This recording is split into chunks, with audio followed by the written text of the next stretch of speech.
Hi, welcome to Leading Business Trends, a monthly show that looks at the direction local businesses are going, provides insight, and showcases forward-thinking businesses on Cape Cod and beyond.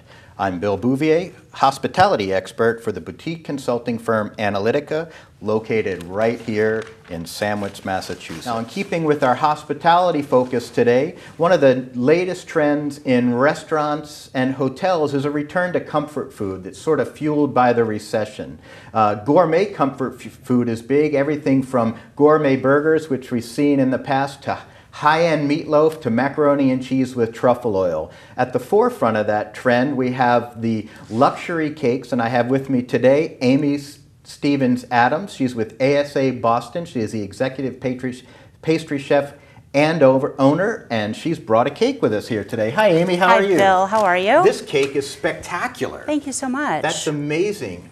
How did you get involved in doing cakes? Well, when I graduated from high school, I went into culinary school, and it was my dream to be a chef in a kitchen. Okay. And when I got out of school, I realized that it was a lot of hard work, not a lot of creativity, and it didn't quite follow the passion that I had for food.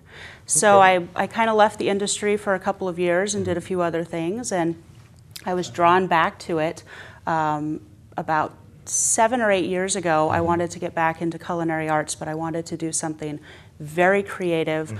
I wanted to use a lot of color. I wanted to do something that people love to see, that people get excited about. And wedding cakes seem like just the natural progression. So do you only do wedding cakes? Because this, to me, doesn't look like a wedding cake. This looks like, you know what this looks like? It looks like the cake that you might show at the debut of the new Alice in Wonderland picture. It looks like we've gone right through the looking glass into this thing. And I see this as a wedding cake, actually, because I think that wedding cakes should be fun, and they should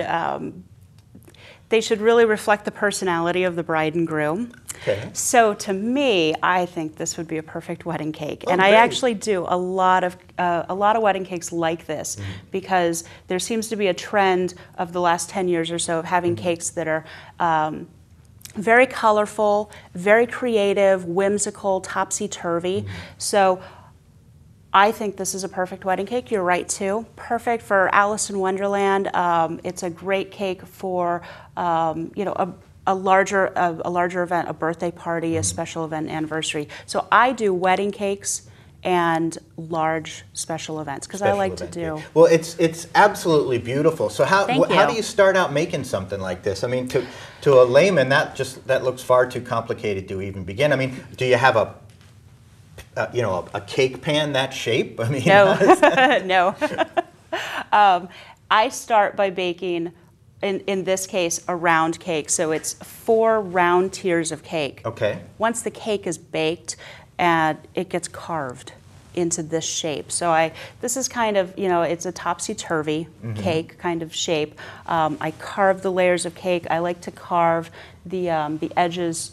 I round them over instead of leaving them sharp. Okay. And once the cake is carved, I fill it.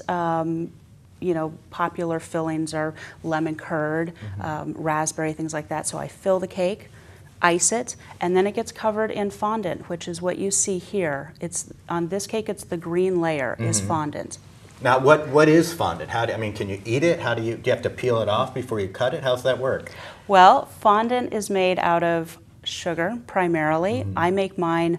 I make it from scratch instead of buying it commercially, so that it tastes pretty good. I make it out of sugar and marshmallows. When you cut the cake, you can cut right through the fondant, and you serve it with the piece of cake. So you have your typical piece of cake, and it has the layers of cake, the layers of filling, and the buttercream on the outside. And then there's a thin layer, about a 1/4 of an inch layer of fondant around the outside of your cake.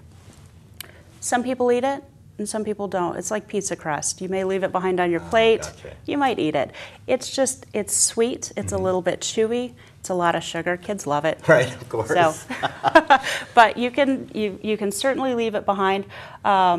I don't recommend peeling it off the cake before you cut it, because then it just gets messy. Right, and it looks fall apart. Yeah, and it looks nice too. Yeah, it really does. So all the little flowers, can you eat those too? Yes, absolutely. Really? All the flowers, the butterflies, everything on this cake is edible. They're all made out of fondant, and I'm kind of a purist when it comes to cakes. I like to keep everything on it edible. I don't, I hate when there's a cake and it's gorgeous looking, but then you have to pull everything off before you cut it and serve it. Well, I've seen that. The big thing now is those kind of cake shows, and you see those shows, and the people are hanging crystals on their cakes, and they start out with a PVC frame, so you don't do any of that. No. Everything that you show, it's all edible. Yes. You're the real deal. You make the cake. It's all talent. None of this goofy support stuff for TV. It's all edible. The only thing that a wedding cake has to have, or a large event cake, it has to have dowels inside to support it. Okay. So to keep these top tiers from just smashing the tiers below them, you have to put wooden dowels inside. So each tier of cake is going to have 4 wooden dowels inside it. Gotcha. Okay. When you go to serve the cake, you're going to lift off each tier and set them out separately. So this one would be 4 separate cakes, and then you pull those wooden dowels out. Gotcha. Well, I was wondering and the how rest you would of it is cut edible. the whole cake. I mean, that's a big slice. Yeah. Even if you really like cake, that's a huge slice there. Terrific. So where do you see the industry going? I mean, custom cakes are pretty popular now. They Is it something that you still see a lot of demand for? Is it something that you still see growing? Where do you see that going? Well, I think that cake is always going to be around, always. The wedding cake is, aside from the bride, it's the most talked about, the most photographed part of a wedding. So there will always be wedding cakes. And they evolve over time. In the mid-90s, really colorful, whimsical wedding cakes started to emerge. And it was a shift from the traditional wedding cake before that, which was white. It was very classic, and that still exists. Definitely, there's very classic, elegant weddings out there where you have that gorgeous, traditional cake. But now you have a lot of couples that want to express themselves. They want to showcase the things they love, the colors they love, flowers. So they actually get involved in the design of the cake. They provide a lot of input. Absolutely. What I like to do when I sit down with a bride and groom is I ask them, what's your vision for your wedding? What colors are you using? What flowers are you using?